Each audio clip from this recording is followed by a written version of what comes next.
Welcome, friends, to the Mindful Heart Podcast. My name is Randi Sachetta, and I'm your host of this space to expand your consciousness, raise your vibrations, and assist you through your spiritual and wellness journey. Remember, this is your journey, but myself and my guests will give you the tools, guides, and encouragement towards being your best self. You can follow the podcast on Instagram at mindful_heart_podcast, as well as Facebook at the Mindful Heart Podcast. And please leave us a review on iTunes so that we can share this healing space with others and spread the word about this amazing journey that we're on. So much love to you today. Let's jump right into this.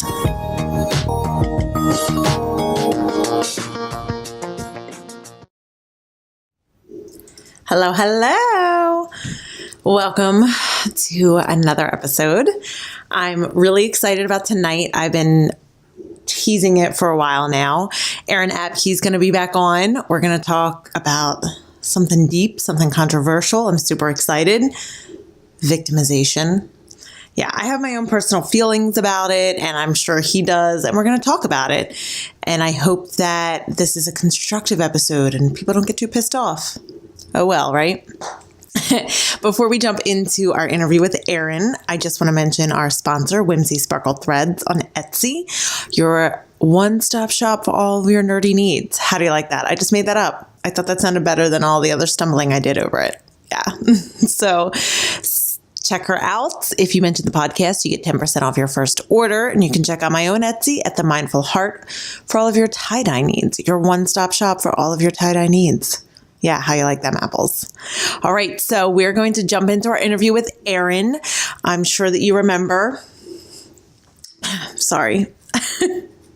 My mind just went blank, and then I had an itch, and now, yeah, everything's blank. Anyway, I'm sure you will remember him from our Law of Attraction episode, so I cannot wait to dive in and hear what he has to say on this topic. Let's get into it. So welcome, Aaron. What's going on, Randy? Good to be back. Yes, I'm so happy to have you back. We had a good chat the first time. I know, and we should have been recording our fleshlight conversation, actually. Oh, did we miss that? Yeah, we were not recording. I was saying that you should get the Fleshlight to sponsor our podcast since they sponsor like every other podcast. And I'm down for it. If you're listening, Fleshlight. Or YouPorn, or really anybody. AdamandEve.com. Yeah, Fredericks of Hollywood. Bring it on. We literally just want sponsors, people. Yeah. No values, no morals, just sponsors. So, go ahead. I was going to say, I'd be sponsored by YouPorn or Fleshlight before I would be sponsored by like Monsanto or something. It's true. I would too, actually. Like, yeah. That's some shit that does cross my values. I know. So, anyway, go on. Victimization. It's controversial. Yes, it is. Especially in 2018, where everyone is a victim. Everyone's a special little snowflake victim. They are. I love that word, snowflake. Super effective. Yes. So why don't you jump in, because you're the expert, and I want you to talk a little bit about it and why it's even a topic, like why we can spend 2.5 hours talking about it. Yeah, it's a great question. I think most people think victimization just means like one thing. Like, oh, if anyone has ever like physically victimized you, right? And so then they go around thinking, oh, I'm not a victim. You know what I mean? I don't believe I'm a victim. But the truth is that like victimization runs so rampant in our society. Like victimization is the underlying belief that, well, I don't want to get metaphysical yet. Let me simplify it. Victimization is the belief that I am a victim of reality, right? Which is hilarious because you aren't a victim of reality. You are reality, right? And so it's just an idea that the mind generates. But in our society, we're taught to believe that we are at the receiving end of experiences, basically, right? This is part of our human conditioning. And so the victim mentality runs so deep in our societal makeup and in our social memory, so to speak, of our collective. Does that make sense? Yes. So we are all indoctrinated with these subtle ideas, and sometimes not so subtle ideas, that we are a victim of reality, or God, or some other free will other than ours. And so I can actually, excuse me, I can speak to this a lot because I grew up in the Christian church, and there is nowhere that victimization is higher than in Christian culture. Yes, it is next level, man. And if you haven't grown up in church, then you can't really probably understand what it's like. But I'll give you an idea. So, unworthiness is like seen as a virtuous trait to Christians, right? It's worn as almost like a badge of honor to say, "Oh, I'm not worthy of God." That's kind of the whole idea behind the cross, right? Behind the crucifixion of Jesus, is that, well, Jesus took the sacrifice that you should have gotten to take for your sins, you evil son of a bitch, and he was nice enough to take your punishment. So you better fucking shape up and show some respect and gratitude because you're an unworthy little worm, right? And Jesus saved your pathetic ass. So this is like the gospel that's preached in churches, and that's of course the real subtext behind the language. That's not how they actually frame it, but it's not that much different than how they frame it, to be honest. They just use nicer words than that. But so this belief for like a Christian like myself growing up as a kid, I mean, from the time you're in church learning and able to hear and understand and remember stuff, you're hearing that you aren't worthy, you're a pathetic sinner, Jesus died to forgive your sins, he took your punishment, all these ideas. And so you got no shot, right, to not be a victim.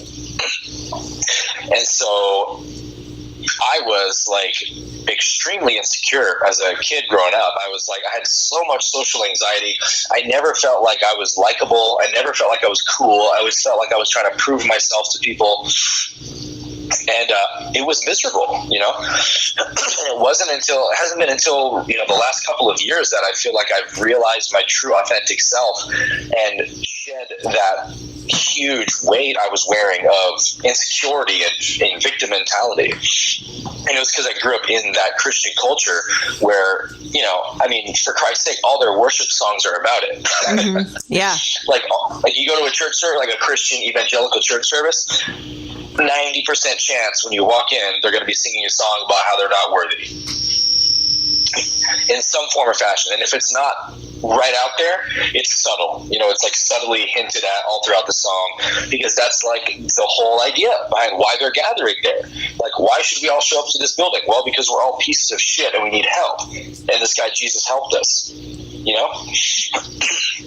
So it took me a long time to unwind that conditioning that was so deeply built into my psyche of who I was, But man, coming from such a deeply entrenched victim mentality and into the way that I perceive myself now, I can't even possibly describe to you how wonderful the freedom is, how empowering, how clear, how precise my direction for my life is, all because I dropped that bullshit of victimization. Yes. I like to say I stopped asking, why is this happening to me? And I started asking, how is this happening for me? Yeah. Yeah. Oh, that's my washing machine. I'm going to go turn it off. Priorities. Annoying song. Yeah, that's a really good way to twist that phrase because, I mean, the bottom line with victimization, and this is a tough pill for people to swallow, but that's why I like saying it, is that victimization only happens when you don't know who you are. Yes. And so if you are a victim, it's because you have victimized yourself, right? Mm-hmm. Nobody can make you a victim if you choose not to be their victim, because victimization is a mindset. Mm-hmm. So the first step to overcoming a victim mindset is to realize that if you are one, it's because you want to be one. Yes. if you are a victim, if you're playing the victim card in your life in any area, it's because you want to be a victim. And I think that also, I actually had this argument with a coworker yesterday. Oh, no way. I also think that this also falls into other mental, quote unquote, illnesses. I will use the example of depression. Oh, 100%. If you are depressed, it's because you choose to be depressed. If you give a shit what people think about you and you have anxiety about it, that's your choice. Yeah. You choose to be a victim. People hearing that right now, probably a lot of people are thinking, how dare you say people choose depression? Yeah. But again, we said touchy subject. Yes. Yes. But I understand why they're saying that. But what we're really saying when we say you choose to be depressed is you're obviously not choosing being depressed in that very moment where you're experiencing the suffering, right? Right. Because now you're experiencing the consequences of you choosing depression yesterday, the day before that, the year before that. The idea is that you have energized thought patterns that now you have given the power to, because only you have the power. You've given them the power to fuck with you, right? Yep. You have made yourself vulnerable to ideas because basically you have identified with something. You have given your identity over to some idea, which no matter what idea it is, it's not true. It's not ultimately who you are or correct. And so once you've identified with an idea, then you've made yourself vulnerable because now the idea can be attacked. Right. Right?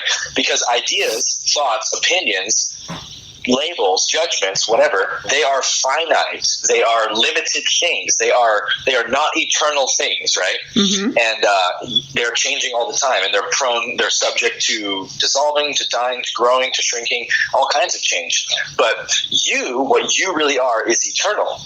What you are is not subject to change, is not subject to time. It is timeless. It is perfect and complete already. And so when you give that identity to a finite thing, then you take upon yourself the limitations of that finite thing, such as being offended, such as being damaged, such as being attacked, being victimized, right? So when you believe that you are something else, some idea, oh, I'm this, I'm that, I'm not good enough, I'm the best, I'm the worst. Well, however you label yourself, whatever point of view you adopt, then you are going to feel the pain and experience the pain that idea experiences when it is confronted, when it is attacked, right? So that's why in spirituality, they say, do not have any opinions of yourself. Do not take upon yourself any ideas. It's like you're in a shopping mall, right? You're walking through this long strip mall and you're looking at the windows at shopping items that you can buy, right? Well, that's how life is. You want to be the shopper of life. But what happens is that we're not just going about choosing what's fun and just, playing with it, so to speak. We're giving ourselves to it. We're enslaving ourselves to it. We're saying that, oh, I am that object sitting in the window. And now you're limited, and now you're vulnerable. You can be stolen. You can be damaged, right? And so victimization is the evidence of someone who believes that they are not the chooser of reality. They are the receiver of reality. So what I mean by that is that, like I said, we are deeply embedded with this idea as human beings that life is happening to us, right? We're out in this cold, cruel world, and we have to navigate our way around to find happiness and find fulfillment and blah, blah, blah, blah, blah. Yes. God is out to get us. Yeah. And the government and whoever the fuck else. Right. We're victims of multiple directions, right? We're being victimized. And the truth is that you are the generator of reality. But people would hear that and go, give me a break, man. You're telling me that I am the creator of my reality? I'm experiencing my reality. It's happening to me. I don't know what's going to happen. I'm not choosing this stuff. And I would say, yes, but that's also what you would say to me if you were dreaming. Right? If you were in a dream and someone said, hey, you're generating this dream, you'd go, are you crazy? I'm not generating this dream. I don't know what's going to happen next. I didn't think any of this stuff up. But of course, you are generating the dream, just at your higher dimensional self. And so what I'm saying to you is that you are doing that in this life. Does that make sense? Yes. So this life is a generation of consciousness, which is what you are. There is only one consciousness, right? And we're all that. And so that consciousness is projecting itself into a limited finite form to have experiences. But the consciousness, the one, as I like to call it, is not imperfect, is not changing, is not a victim, is not anything. It is just the eternal shining perfection, and it's just experiencing because it wants to, because it's fun, and because it's like in spirituality, it's so funny that it's like the main goal of spirituality is to realize the true self, right? Mm-hmm. And I fell a victim to this too right away when I jumped into spirituality, because that's what everyone's saying. I'm like, yeah, I want to realize myself as the one. But what I realized really soon after I started having after I had my kind of awakening experience and my consciousness began to expand, was that the universe doesn't need me. Does that make sense? The universe doesn't need me to realize myself or to realize that I am the universe. The universe already knows it is. And it is generating you because it wants to realize you. Does that resonate? Yes. And so the universe wants you to be you. This sounds like such a novel statement, right? Right. But at the same time, we need to hear that. Mm-hmm. Because what the universe is really interested in is you. It's interested in your expression of the one. You are a unique expression of the one, and you're here because you have to be here, because you need to be here, and because the universe wants you to be here, right? Yes. And that's what's really cutting edge. That's where the juice is, not in victimization. And that is where expansion really happens, when you can be your most authentic self, whatever that looks like. And when I say that, people always go, well, Aaron, what do you mean my most authentic self? How do I know what my most authentic self looks like? And I always say to them, whatever makes you feel most joyful, whatever makes you feel most ecstatic. Because when you're in your joy, you are your most accurate self. Because is there any degree of victimization in joy? No. Hell no, right? That's the exact opposite of victimization. Yeah. And joy is expansive, and joy is enlightening, and you can only be empowered to the degree which you're not a victim. You know what I mean? Mm-hmm. They're like the yin and yang of one another. Yes. So where victimization ends is where empowerment begins, or where empowerment starts, right? We say the word empowerment all the time in spirituality. Well, that's a really juicy, sexy word, but guess what that means? That means you got to take responsibility for yourself, right? Yeah. Because victimization says, don't take responsibility for your bullshit. Everyone else is the problem. Yes. Everyone else is responsible. You're great, man. You're not doing anything wrong. If everyone else would just shape up, then maybe you could be happy. Yeah. And that's victimization. That's victim mentality. And I have a whole video about this on my Law of Attraction series. It's the 3rd episode in the playlist if you go to my YouTube channel. But I talk about the 3 different types of victimization, because in my experience, in my estimation, there are 3 main ways that the human mind allows us to victimize ourselves, that convinces us to victimize ourselves. Okay, I want to go into that. I just want to say real quick that everybody listening, a new drinking game, every time we say victimization, you take a shot. That's how I feel. Yes. Anyway. Should we do that too?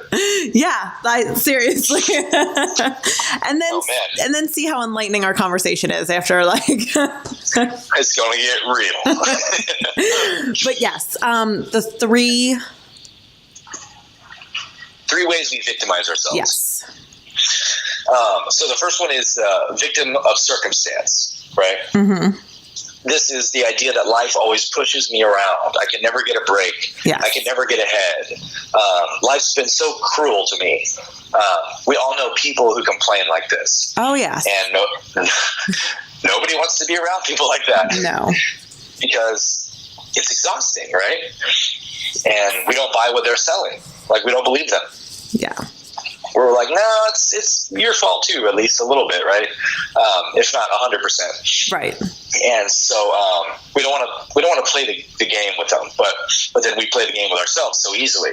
It's easy to spot it in somebody else, right? Yes. Like how nauseating it sounds, but when we do it, we're like, oh, everyone would agree with me. But anyway, in the victim of circumstance, I kind of want to go deep into each one, if you don't mind, before you move on.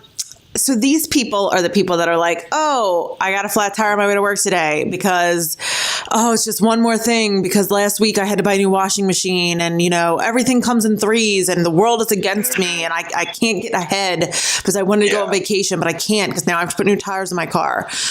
Yeah. So what do you say to somebody who is like that? That was a really good victimization impression. I know a lot of people like that. Yeah, that is exactly what the mentality is like. It is. And it's always their circumstance. It's never, and I have to say, we're both human. When you get a flat tire, it's frustrating. Okay. You're on your way to work. It makes you late to work. You have to buy new tires, blah, blah, blah. So it's extremely easy just to be like, oh, the world is against me. Mm-hmm. It's easy. It's low-hanging fruit, right? It is. So, A, what do you say to these people? And B, how do you... I mean, I know how I do it. I'm saying for listeners to help them, how do you not immediately go into victim mode the second something of your circumstances affects you negatively? Yeah, that's a really good question to ask because the answer is that you can't not go into victim mode when you get triggered because victimization is a conditioning pattern. Right? Mm-hmm. So it's something that you, like depression, like we said earlier, you've allowed it to be there. You've allowed it the power to fuck with you because when the first time the thought came up and it was auditioning for your attention, hey, oh, poor you, boo-hoo, poor you right now. And you bought what it was selling. And you said, yeah, boo-hoo, poor me. I am a victim to whatever this circumstance is. Well, then now you just gave that thought pattern a little bit of juice. So then, 2 days later or whatever, it comes back again. Oh, hey, boo-hoo, poor you now. And you go, yeah, and it hits you with a little more weight this time because you gave it some more power last time. This is how thoughts work. This is how conditioning works. So now, 30 years later, you're driving your car and someone cuts you off and you're screaming your head off like they just shot your mom or something, and it's like, relax. You're not like they just took a millisecond from your day. I think you're going to be okay, Yeah. But that's because, hey, 30 years of energizing that thought pattern, you've given it a lot of weight, And so if you're reacting to victimizing thoughts, it's just because you've given it the power in the past. So now it's time to turn the ship around, right? You have to stop paying attention to those triggers and those reactions because, a phrase that I always heard growing up from my dad is that you can't stop a bird from flying over your head, but you can stop it from making a nest in your head. So what that means is that's what thoughts are like, right? You are not your mind, therefore you are not in control of the thoughts that happen. When the thought arises, you didn't sit down and think about what thought you wish to have happen next, and then you chose that thought, and then ping, it pops up, right? That's not how thoughts work. They're just constant reactions and triggers to stimulus, whatever stimulus it is. And so when it arises, just see that as, evidence from the mistake I made in the past of giving this thought energy. But I'm not going to engage with this. I'm not going to give it significance. I'm just going to let it pass like a bird, right? Mm-hmm. But when you play around with a thought, when you entertain the thought, when you're interested in it, when you're fascinated by it, then you're letting it make a nest on the top of your head. And so it really is that simple. Just because the thought arises does not mean you are energizing it. That's the huge key for people to get. It just means that it's there because it has permission to be there. But every time you don't engage with it, you start to dissolve it and you start to slowly turn that ship around. And that's the only way to really overcome, because once you're free of that, then you're free of victimization, because if no thoughts ever pop up anymore, you're not going to entertain them anymore. Mm-hmm. But that being said, the process does take a long time for most of us because the victimization conditioning patterns run so deep in our psyche, like I mentioned earlier, it's just as a fabric of our society, that they're all over the place in subtle ways, tiny little areas you're not really aware of. And so I even find myself on an almost day-to-day basis catching my ego hiding out in little areas. Victim mentality, lack mentality, hiding out in little areas. And this is what the law of attraction is all about, is that you can manifest and attract whatever you want only to the degree that you believe you're worthy of it. Right. And if you believe you're not worthy of it, the universe pulls its hand back. Because the universe only acknowledges authenticity. It only acknowledges truth and reality. And because that's what it is. And so when you believe you aren't worthy of something, you are making yourself out of alignment with reality. Does that make sense? Yes. And so when you make yourself out of alignment, not anyone else, then you're bringing it upon yourself. You're not a victim. You're doing it to yourself. So I guess you're a victim of yourself, if that's what you want to call it. That's all there is. Right. Yeah. So, I mean, I turned it around, which I'm also not 100% not a victim, because I have thoughts all the time, but yeah, I just ignore them and I think, okay, so, oh well, I got a flat tire. I mean, it kind of just ends there. Oh yeah. Sometimes I'll spin like a really like overly optimistic thing. Sometimes I'll be like, well, maybe the universe was just preventing something from happening down the road, or maybe I needed to invest my time and energy into this right now instead of something else. I mean, sometimes I'll put a positive spin on it, but I found that most times I just go, okay, that's the end of it. Like, yeah, you just accept it, right? Right. Okay, it happened. All right. That's what Eckhart Tolle basically has made his living on, right? Is accepting the now. Yes. And accepting the now is just a way of unvictimizing yourself. Because whatever's happening right now, accepting it is basically saying, I have generated it, or I have chosen it. Right. And you might not believe that from the human perspective. And like the flat tire example, I was going to talk about that too, because that was a great example of what like people will use when you say that you are the chooser of reality, not the receiver of it. Yes. You are the generator of reality. They say, well, why I get a flat tire? You said I generated that? Come on, bro. But what I'm saying is that flat tire exists because it's a possibility of the universe, correct? Correct, yes. And so the universe has generated a reality or universe that has negative stuff in it, and contrast in it, and ups and downs in it. And so those exist because they have to exist, right? I think we talked about this a little bit in our last episode. We did. Is that life is exactly the way that it is because it's perfect. Yes. Because it has to be that way.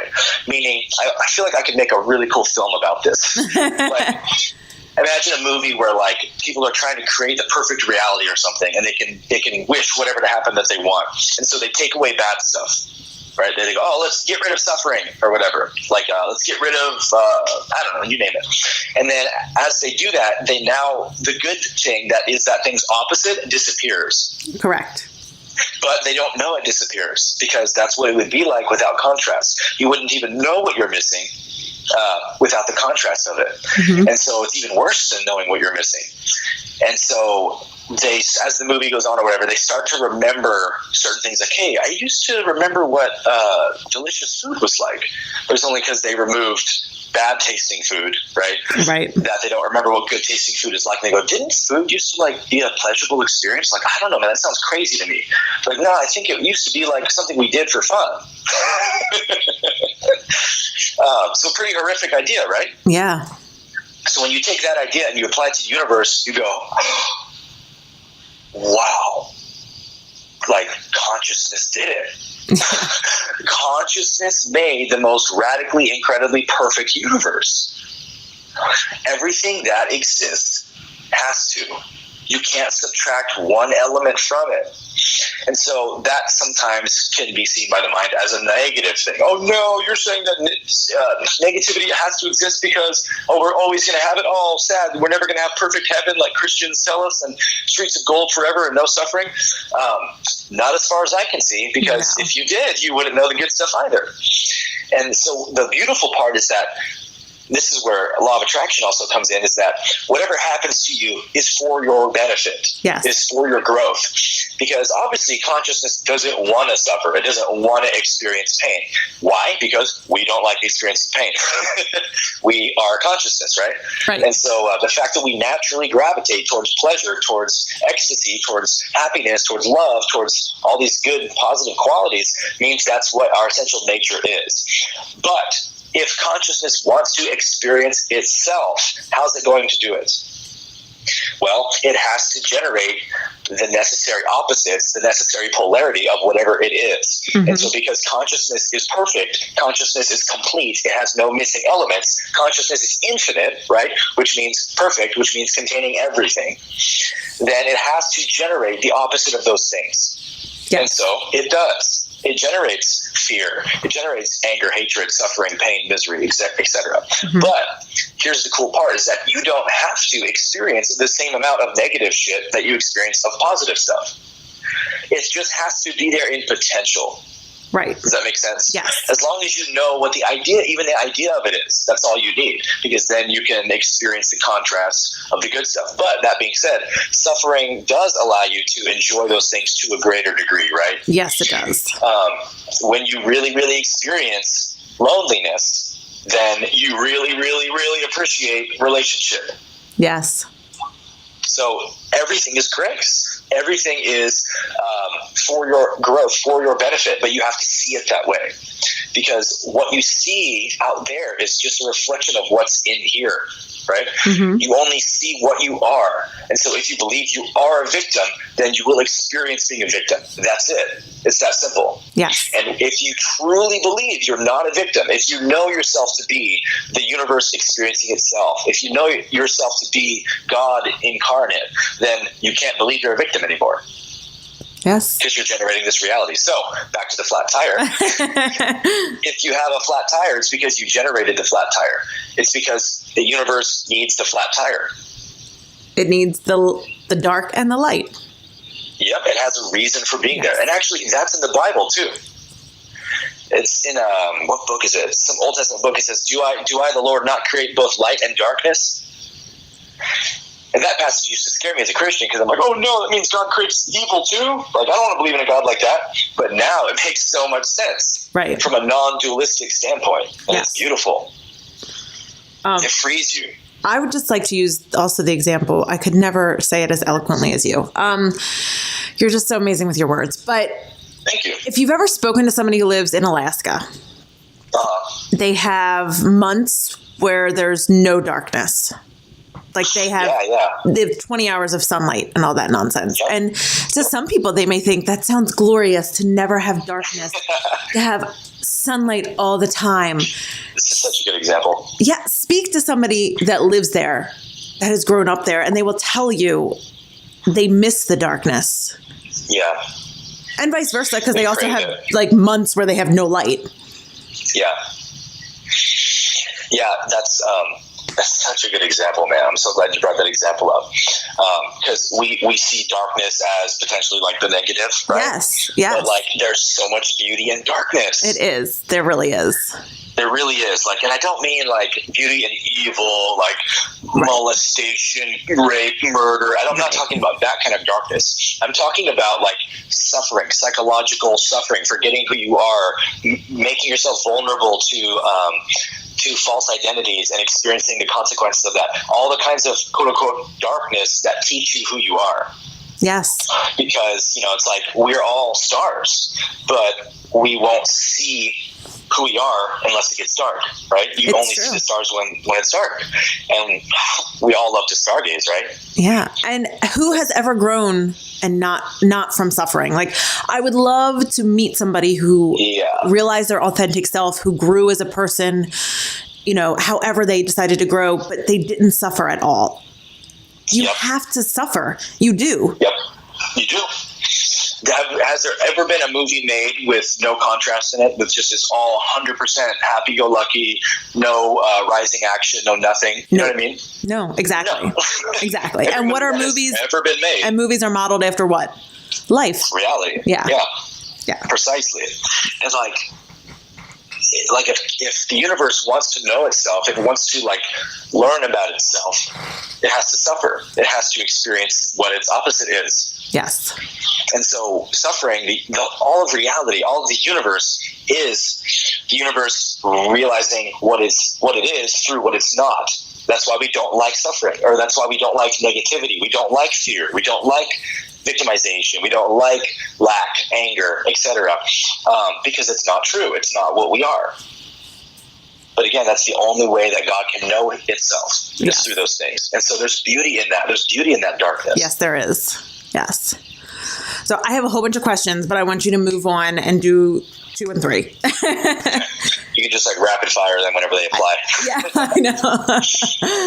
Okay. So the second type of the way we victimize ourselves is through what I call poverty mentality or lack mentality. Oh, yes. Yeah, which is basically the belief that, like, oh, I could accomplish what I want. I could be good enough if I just had the resources, but I don't. The universe is holding back from me. And if it just gave me what I need, then I could finally do it or whatever, or be it. Victimization, right? Yes. And the truth is that you always have exactly what you deserve to have. Yes. You always have exactly what you've earned. And so Jesus had a verse about this where he said, to him who is faithful with little, he shall also be faithful with much. Have you heard that verse? I haven't. I'm actually writing it down. Repeat it again. He says, whoever is faithful with little shall also be faithful with much. I love it. Jesus had so many verses about law of attraction and empowerment. Like on my whole law of attraction series, I just kept quoting Jesus because I'm like, this dude was the original law of attraction gangster. The best verse though he has is Matthew 25:29, I believe, and it says, it says, to the one who has, more shall be given, but to the one who lacks, even what he has shall be taken from him. How gangster is that? I mean, that is law of attraction right there. And what verse was that again? Baby. That is Matthew 25:29. Okay. And there's all these verses about law of attraction that Jesus preached. Like, as a Christian who was like, I mean, I served as a pastor for a year, I can tell you, nobody has a fucking clue what they mean. Right. Christians have no clue what Jesus is talking about. Every sermon I've ever heard preached on any one of these law of attraction verses have always been different. It's always been about an entirely different subject every time, because they just have to sort of make up whatever they think it's about, because they don't know what it's about, because they don't understand how the universe works. They have this fake model of reality that they use. But so it's very, very clear when you understand even the most basic idea of law of attraction. Everything Jesus says makes perfect sense. Right. Like, he was literally the first ever law of attraction teacher. He was basically just telling people, dude, this is the way the universe works. To the one who has a lot, more is going to be given to that guy. And to the one who lacks, even what he does have, it shall be taken from him. That's the way the universe works. I'm just letting you know. Right. And so what he means by that is not like physical possessions necessarily, right. Although it also works with that. But what he means is what I call abundance mentality. In fact, the video I have about victimization is called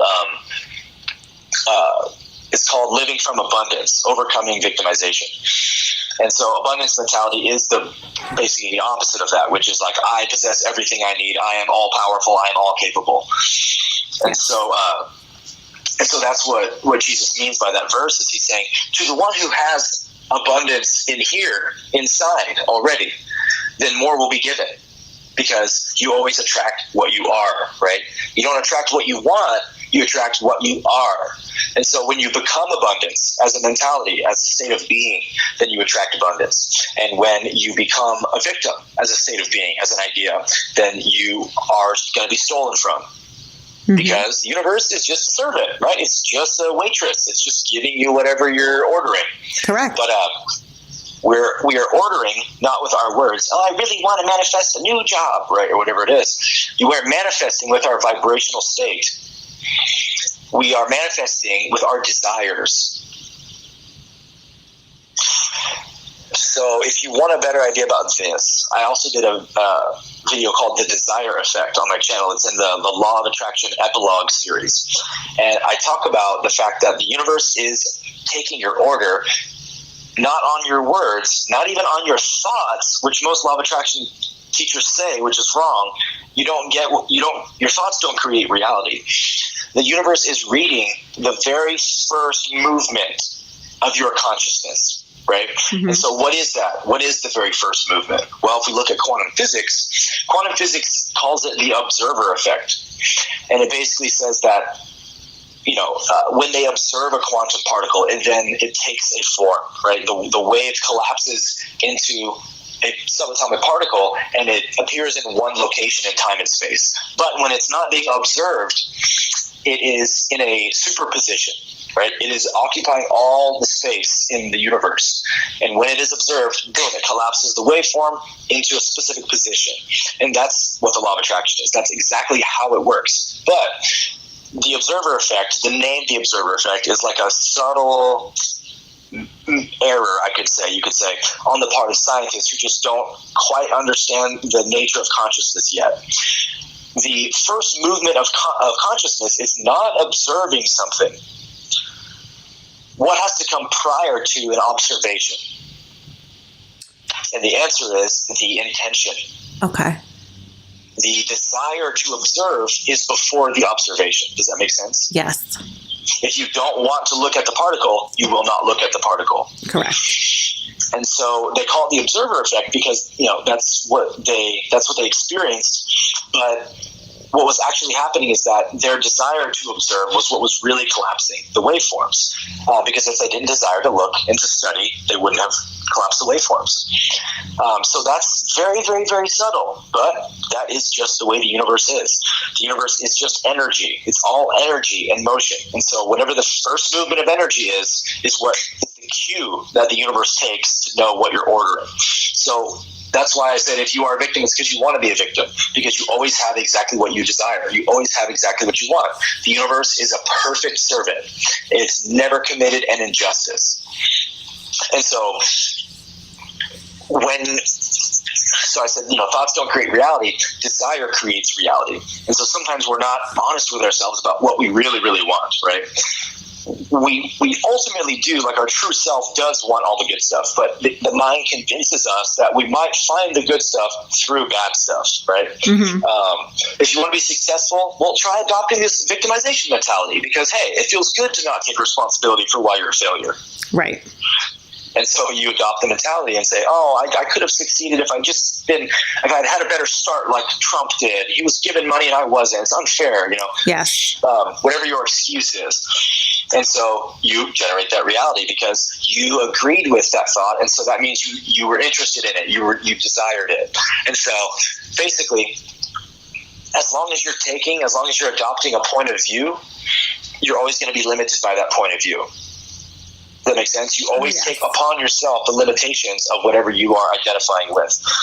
And so that's why in spirituality they say, don't have a point of view about anything. Don't have an opinion about anything.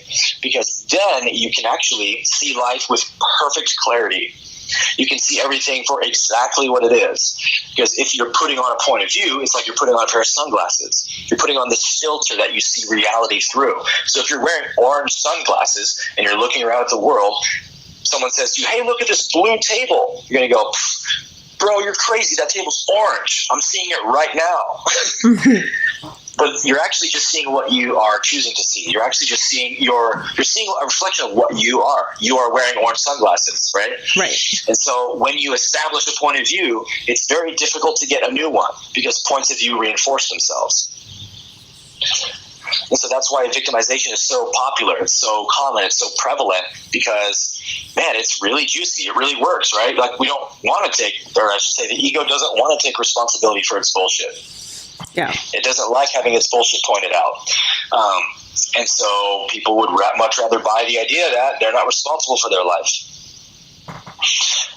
But again, that's where empowerment begins. That's where law of attraction and manifestation begin, is that you go, oh, I get it. This is all my dream, and I'm in the driver's seat. I can have whatever I want as long as I reflect it to the universe with my state of being. So your thoughts are unstable. Your mind is unstable. It's changing all the time. It's changing its opinion about your life every fucking second, right? Mm-hmm. But if you remain in the stable place, if you remain in the place that is not moving, that is not changing, which is the true self, which is consciousness itself, that intelligence which is beyond the mind, that intelligence which enables the mind to even exist. When you understand that you are that, then victimization gets eradicated from your consciousness, because you're now seeing reality for what it actually is. No more opinions, no more points of view, no more ideas about myself or about anything. I'm just going to be totally empty, and the universe bows at your feet and says, I'll give you whatever you want now. Yeah. That's powerful.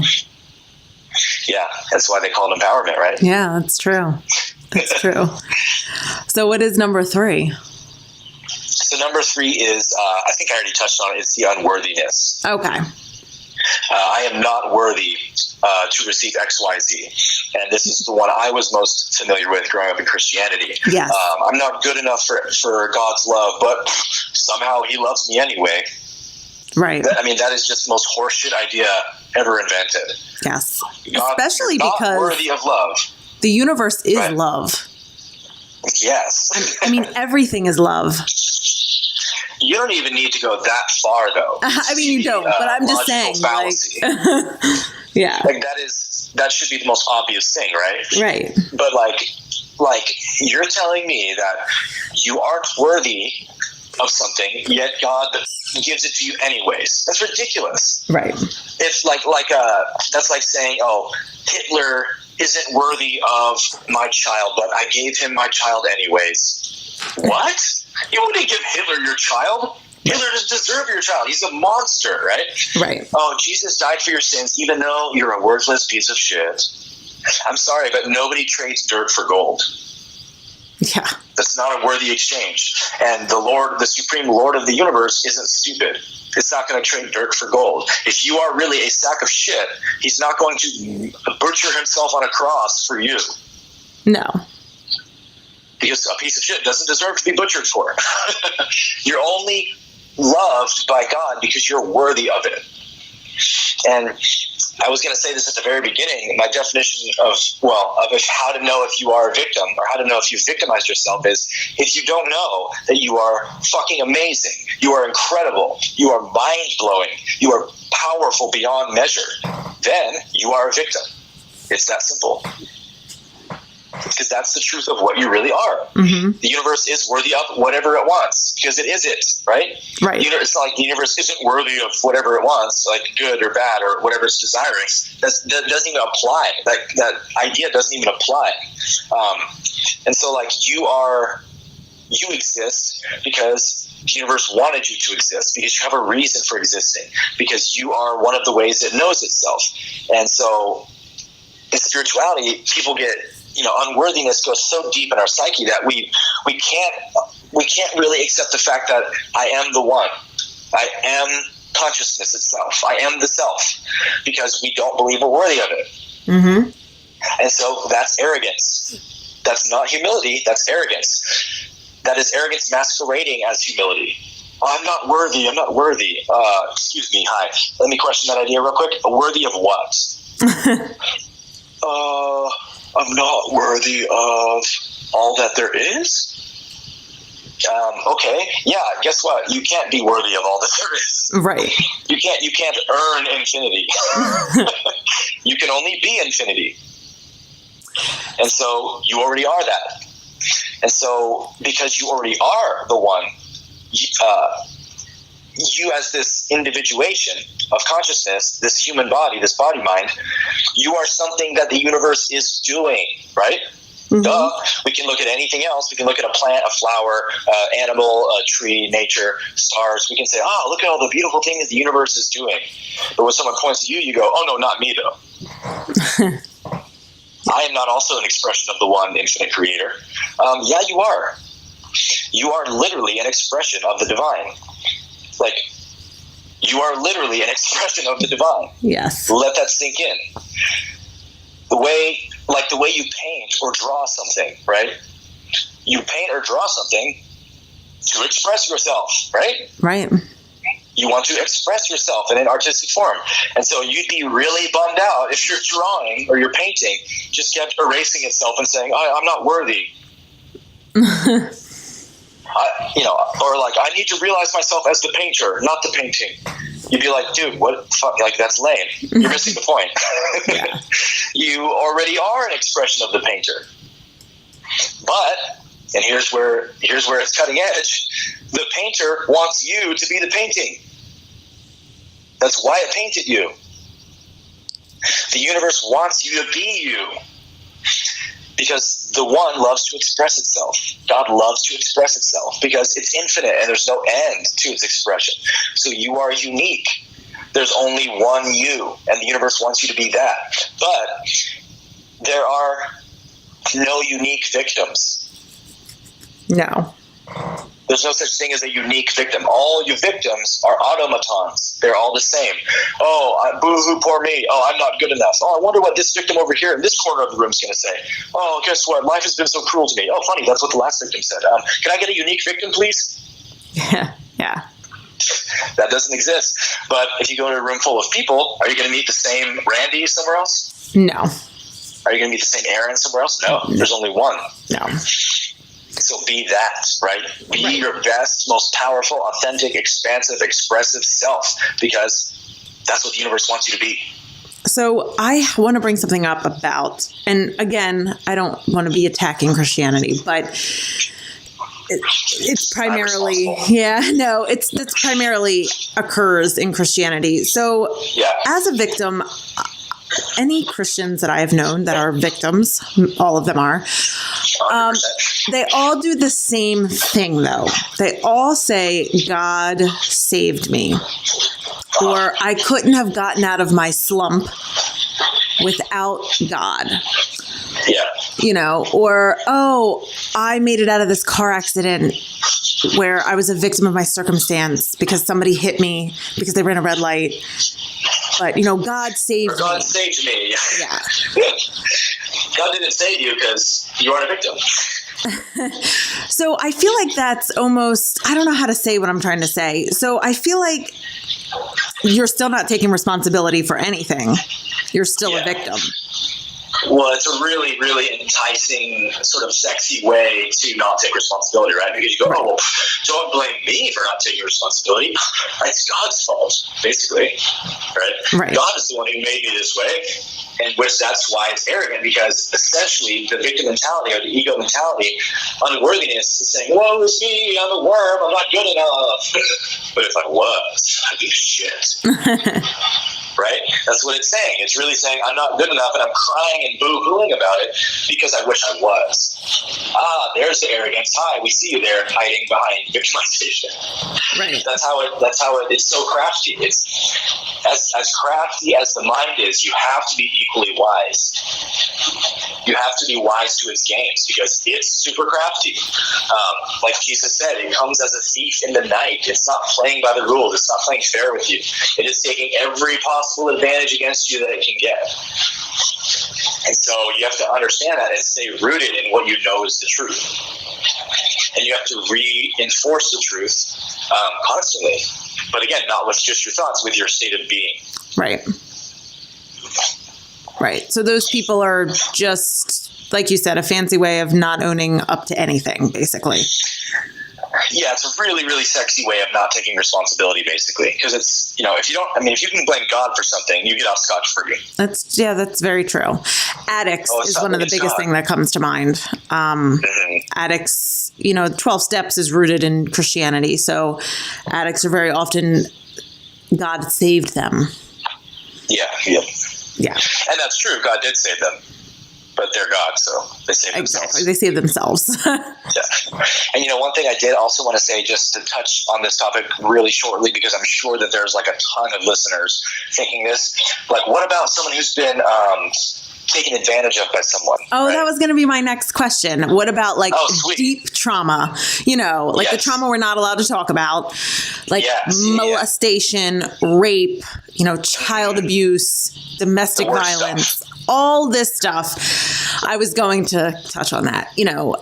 how do you not be a victim of that? You know, is it your fault that when you were 6 years old, your uncle raped you?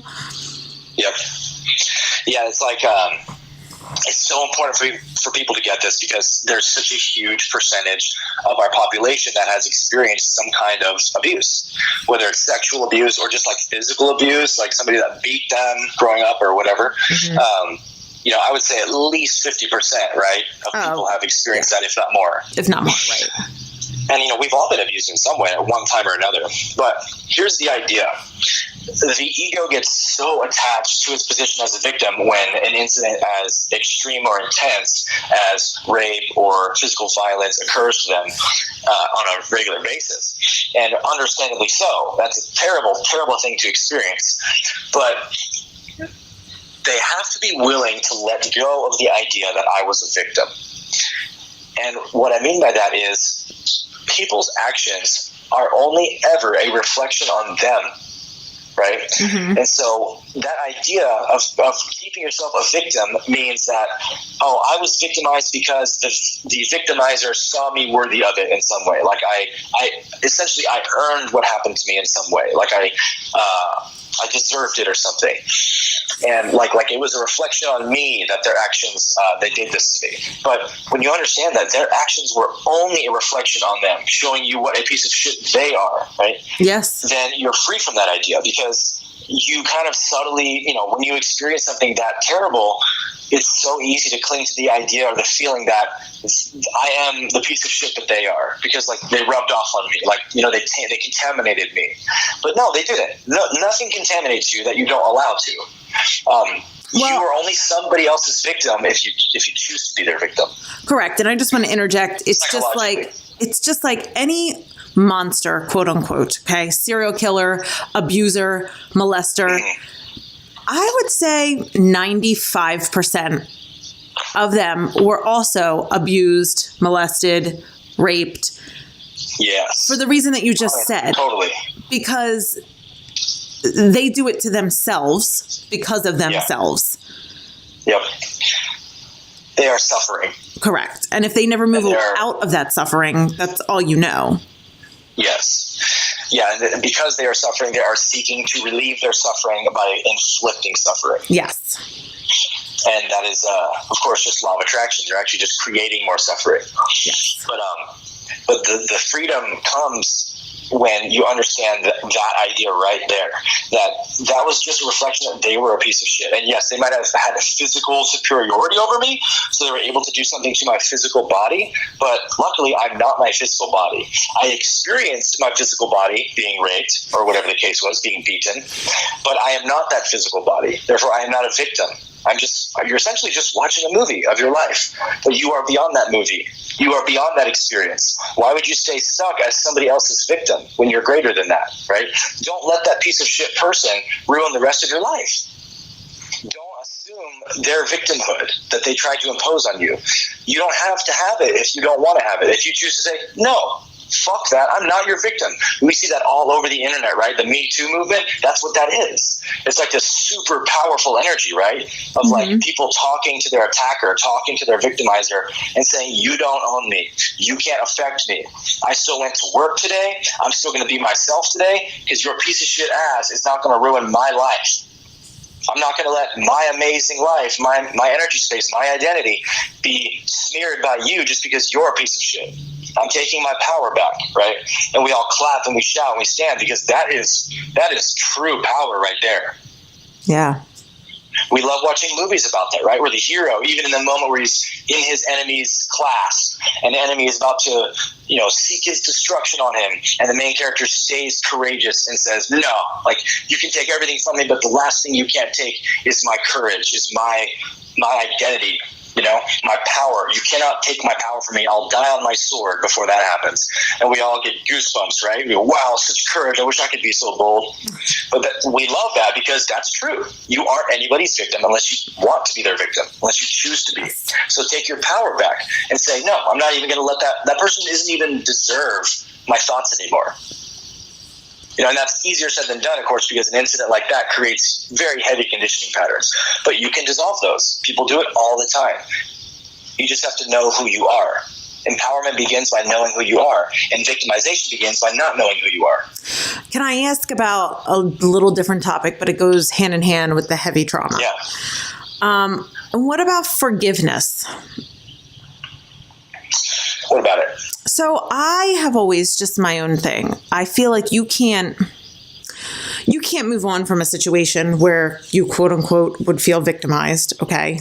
You can't get out of your victim mentality until you learn to be your true authentic self and love yourself.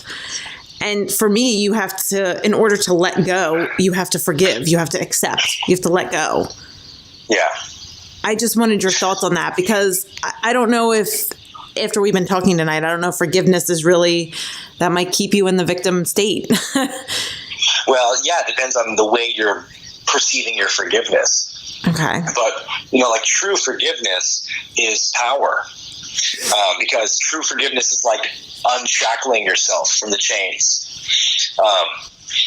My dad always said this growing up, and I love this quote. He says that unforgiveness is like drinking poison and expecting the other person to die. Isn't that a great quote? That's a great quote. So when you forgive someone, it's like you throwing up the poison. It's like, I'm going to get this out of me. And it's really the realization of your true self, of realizing I'm not your victim.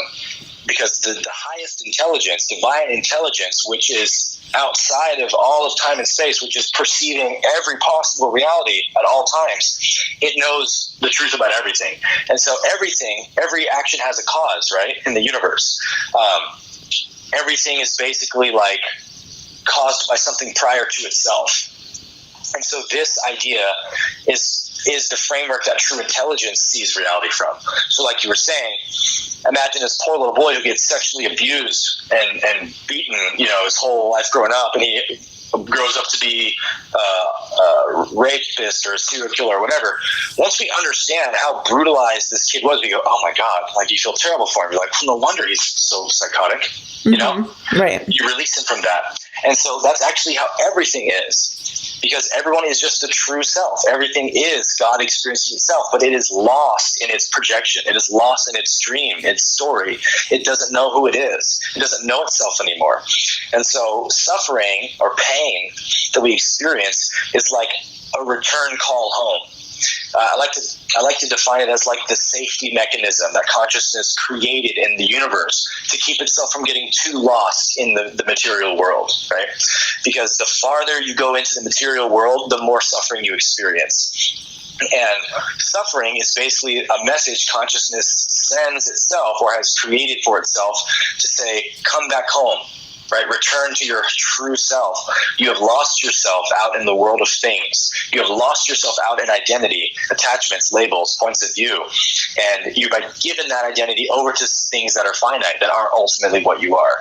And so when you erase those things through mindfulness, meditation, through understanding who you are, then you have that peace return, right? That's why everybody in spirituality is seeking it, because they want that peace. They want that clarity and that happiness. And so that's what pain is doing for you. So again, that's the grace point, right? That's the reason why it's good that suffering exists, because otherwise we would just perpetually get lost for eternity in the world of things. Yes. And forget who we are and never experience our true, essential, blissful nature again. Never experience the sublime reality of what we really are. And if you haven't experienced that yet, I can say it over and over again, and it's not going to hit you. You're not going to really understand what I mean. But until you experience your true nature, you won't really desire it the way you should desire it. And some of us have had these sort of transcendent experiences through nature, through blissful experiences and relationships or whatever. We have these moments where it feels like we're in heaven on earth for a moment. Mm-hmm. There's nothing wrong. Everything is exactly where it should be. There's not a grain of sand out of place. And we feel this just beaming happiness, this bright, shining peace and love shining from within us. And then, life happens again. We get back into the world of things and, sort of forget that clarity that we had. But in those moments when we are most joyful, when we are most happy, most alive, most expansive, that's when we are the most authentic. That's when we're the most what we really are like. Because when you're in joy, there's so much intelligence and clarity that flows because there's no negative energy, right? Right. There's no more negative energy disguising what you're seeing. There's no more negative energy distorting what you're seeing. And so you only know yourself, your true self, in the reflection of joy. And so that's why I always tell people to follow your joy, follow what resonates, see only what resonates. You can choose what you experience. You don't have to experience something if you don't want to. Meaning that, yes, this person might have cut you off in traffic, but if you choose to assign it zero significance, then it doesn't have any power over you. And it's as if you never experienced it, right? Because you go about your day and you forget about it. You don't even remember the time you got cut off on the way to work anymore. Yeah. Because it's not important to you, right? If something's not interesting to you, do you need to transcend it? No. No. You only need to transcend something that you're interested in. So just stop being interested in negative shit, right? Right. Stop giving so much importance to the douchebag next to you at work or whatever the case is. Realize that everything is only a perfect reflection of itself. Everything is only showing you exactly what it is, not what you are in that sense. You can see what you are through how you react to them, how you react to that mirror of that person or that experience or whatever. The universe is a mirror everywhere you look. So you can actually see what's in you by the way you react to it, right? But that mirror itself is only showing you the state that it's in. So if someone is angry or insecure or whatever, that's just a reflection on them. You don't have to play the game with them. But if you have anger in you, you're going to react to it. Right. Makes sense? That was, yes. That was a great, closing remark. I feel like that was amazing. Thank you. Yeah. Well, it's amazing because it's true. I mean, it is. It is. And I don't even think it was that controversial, this episode. Yeah, unfortunately, we didn't get as controversial as I hoped. I mean, I feel like we could really deep dive into the depression, anxiety, all that nonsense. Yeah, we can. I know. Yeah. Down we the don't want rabbit to hole. poke too many egos, though. I know. So remind all my listeners your YouTube channel and where they can find you. Yeah, sure. It's the same for both my Instagram and YouTube, thankfully. It's just my name. So you can go to youtube.com/ or Instagram.com/ Aaron Abke, which is the name on the podcast title. So just my full name. And my YouTube channel has all the videos I mentioned on it in the Law of Attraction series, the epilogue series. And, my Instagram, I'm always talking the Law of Attraction, self-empowerment, all this kind of stuff too. So you can follow me either place. And did you just upload a video last night? Yeah, I try to upload. Well, I'm going to start uploading 3 times a week now because I learned that that's what the YouTube algorithm likes. Oh, gosh. And so that's the only way to grow your channel. So I'm actually starting 2 new series on my channel that I'm super pumped about that I think will give me a lot more exposure to a larger audience because I'm going to do one series about empowerment. I think I'm going to call it Empower Hour. Okay, I love that. Yeah, it's just going to be like a 5-minute video. I'm going to try to keep it all to 5 minutes of a very simple self-empowerment tool or tip or idea or concept that you can take with you on the go. You can listen to it before work or something like that. Okay. And then the second series I'm doing is I'm filming the promo video on Saturday in San Francisco. It's going to be called Moving Backwards, and it's a series for basically religious people who have kind of got disenfranchised or left their religion. People like where I was at, 6-7 years ago, where I didn't really know what I believed anymore, but I just knew I couldn't stand this bullshit anymore. I couldn't lie to myself anymore. And so there's so many people in that place who, they still say, I believe in God and stuff, but they don't believe anything about their religion anymore. And they're cynical and they're angry. And this series is going to be for those people to say, hey, here's the gold in that religious belief, or here's the gold in that faith you believed in your whole life. It wasn't all a waste. It wasn't all a complete waste of your time, right?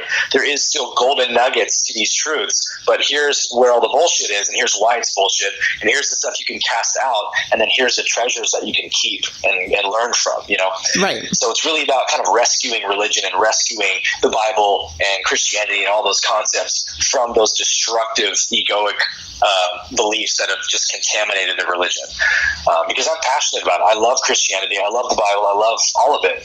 Jesus Jesus is my number one inspiration, and I just kind of like refuse to let those beliefs rob people anymore. So the series is going to be similar to the Empower Hour, where it's going to be like a 5-10 minute video just breaking down different religious topics bit by bit, verse by verse, hell, the rapture, inerrancy of scripture, things of that nature. So that's going to be really fun. That sounds awesome. I can't wait. Yeah, me too. I can't wait. If you have not watched Aaron's videos, you really need to. They are empowering. They're enlightening. And I mean, it's just a ton of information. They're fantastic. Yeah, watch them in small doses. No, I like to take it all in. You're fine. Yeah, don't binge watch my videos because it's going to be too much. And I would like to point out to you, Aaron, I don't know if I talked about her last time, but have you ever checked out Teal Swan? No, I haven't. So she's a big YouTube guru. She's a spiritual guru, if you want to call her that. She has like a Costa Rican retreat and all that nonsense. But she was part of like a religious cult, and she was abused very heavily as a child. And she has amazing videos. I mean, she probably has 500 videos on YouTube. And she wrote a fantastic book called The Completion Process. Nice. But she talks a lot about victimization. She has a lot of views that we have, but you should check her out. I've told my listeners about her, but she's really amazing. And she sounds right up my alley. Well, and she's accused of being a fraud. I'll tell you why. Because of how she talks about her abuse. She's very matter of fact. You know what I mean? She's like, yeah, he raped me for like 6 hours a week. And, I was kept in like a closet. That's how she talks about it. And people are like, oh, she wasn't really abused because she's not sounding like a victim anymore. Exactly. Yeah. Exactly. So she's really fantastic. You should check her out too. Dang, that sounds awesome. Yeah. I'm searching right now. Well, Aaron, I've heard that name. I'm so happy that I had you on again, and I'm going to have you on 100 more times. So please do. I love it. Yeah. It's just going to be like Aaron and Randy hour. Yeah. Let's do a separate podcast. Yes. The Aaron and Randy podcast. You can still be the host of that one. So you do all the hard work, and then I'll just come and talk about fun stuff. That sounds great. That sounds awesome. Wait, that's what we're already doing. I know. Exactly. Well, thank you, Aaron. And thank you guys for listening. So much love. Yeah. Thank you guys.